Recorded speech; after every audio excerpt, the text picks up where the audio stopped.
Livro de Gênesis, capítulo 8, versículo 8. O que nós acabamos de ler foi a história de Noé soltando por 3 vezes a mesma pomba. Segundo Moisés contando essa história, Moisés diz que Noé soltou a primeira vez a pomba ela foi e voltou.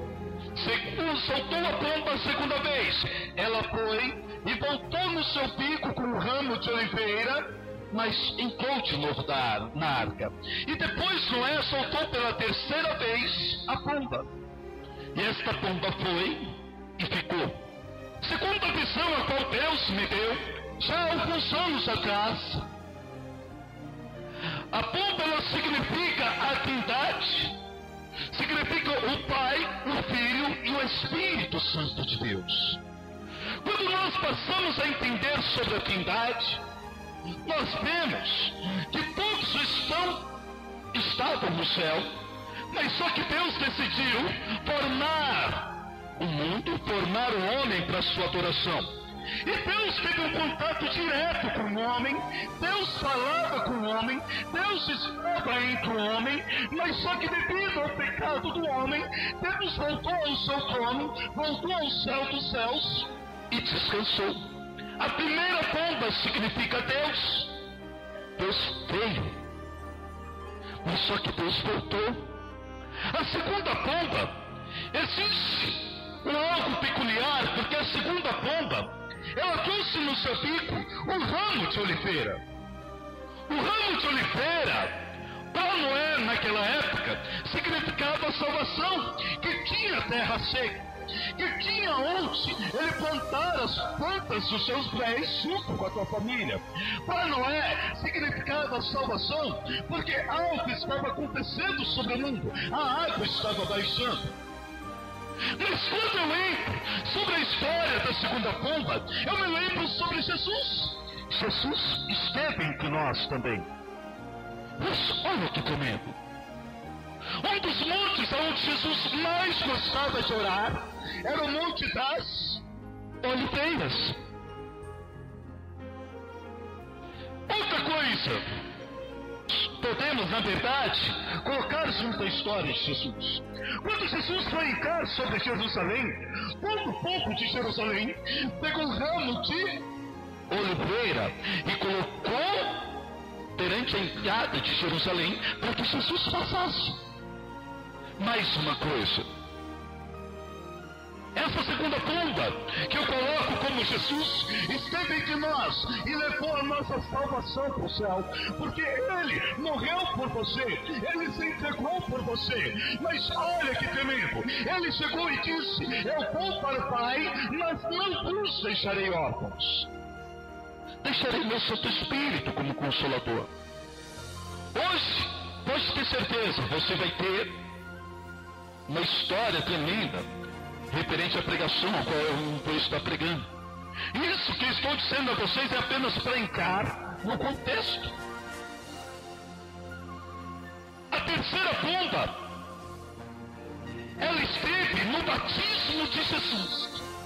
Quando Jesus foi batizado por João Batista, o Santo Espírito ele desceu em forma de pomba sobre Jesus. E Deus disse: esse é meu filho.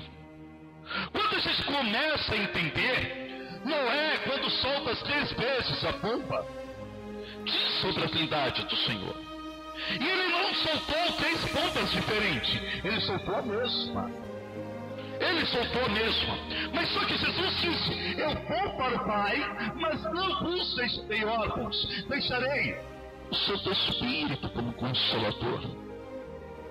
Quando eu começo a entrar sobre a história de Noé, eu me lembro que a terceira pomba, ele solta, e a terceira pomba ela não volta mais.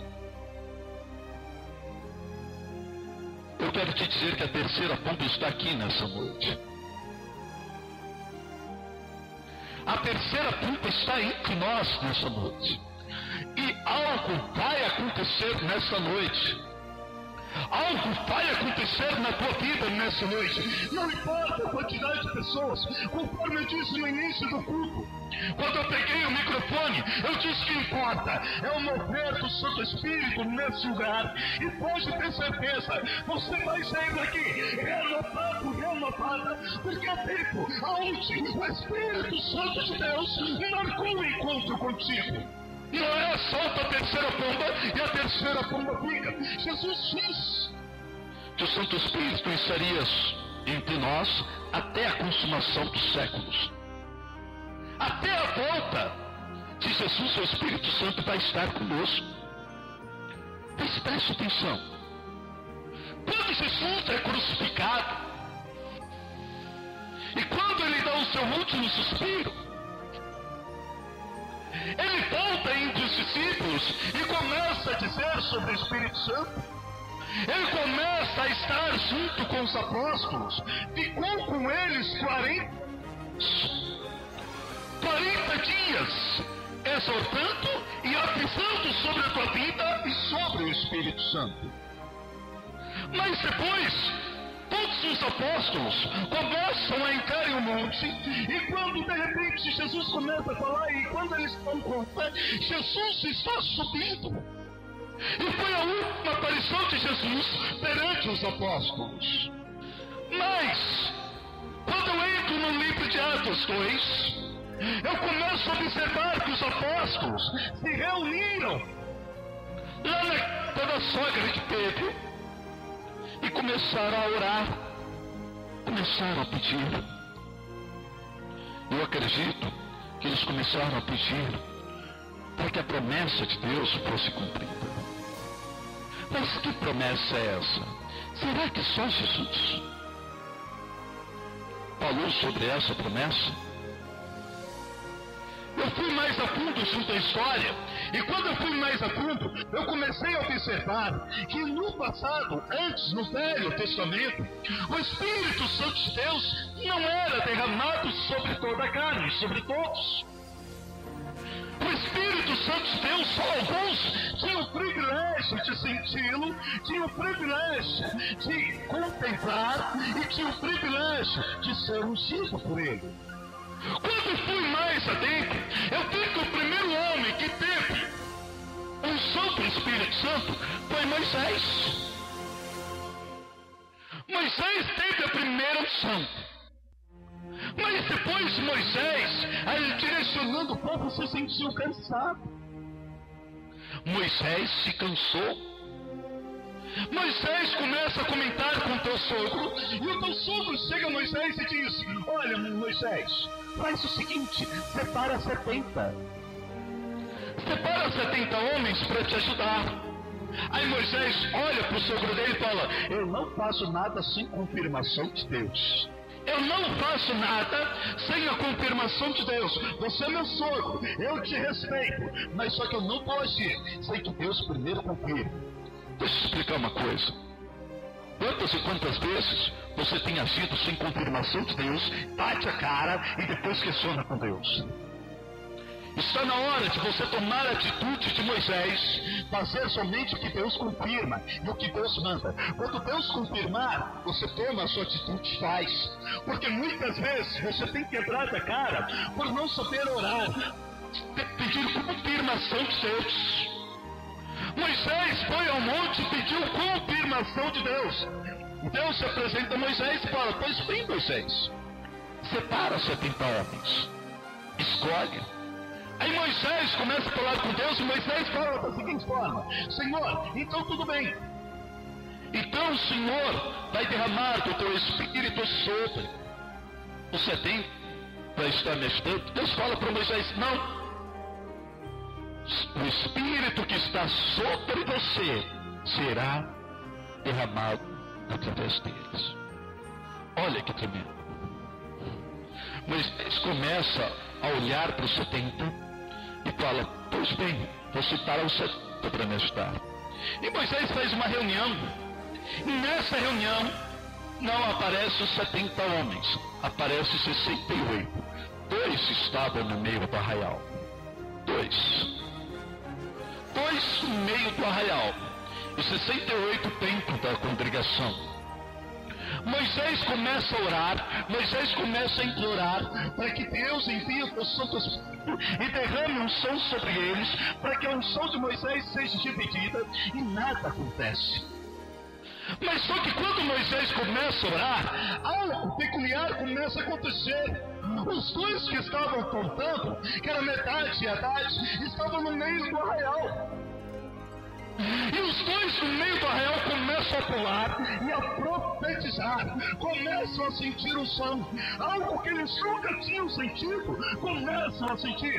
Até então o povo só tinha visto Moisés desta forma, até então o povo não tinha visto outro, a não ser Moisés, pular e profetizar. Tanto é que quando o povo começa a ver isso, começa um a cutucar o outro e corre até Josué. Chega em Josué e diz: Josué, tem dois no meio do arraial pulando, profetizando. Josué estranha aquele movimento. Josué chega até Moisés e diz: Moisés, tem dois pulando no meio do arraial. Tem dois profetizando no meio do arraial. Eu acredito que quando Moisés vira para Josué, passa na mente de Josué: que povo fofoqueiro, por que ao invés de estar orando, está olhando a vida do teu vizinho? Ei, não me importa se você pula, não me importa se você grita, o que me importa é que você sinta a presença do Espírito Santo de Deus. Deixe o teu vizinho de lado, não importa o que ele pensa, não importa o que ele fala, o que importa é a tua posição com Deus. Moisés olha para Josué e diz: por acaso você tem ciúmes de mim, Josué? Vamos até o meio do arraial. E no meio do arraial, os 70 foram batizados com o Espírito Santo. Por aí nós passamos a entender que sacerdotes e profetas eram ungidos de Deus e eram batizados com o Espírito Santo. Aí depois nós vamos ver uma outra classe, que era a classe de reis. Saul, quando foi ungido por Samuel, sentiu tão forte a presença de Deus, começou a dançar, e ele foi aparecer em outro lugar falando em línguas, que era uma língua estranha que ninguém entendia, e ele dançava e tinha visões. Saul foi batizado com o Espírito Santo de Deus.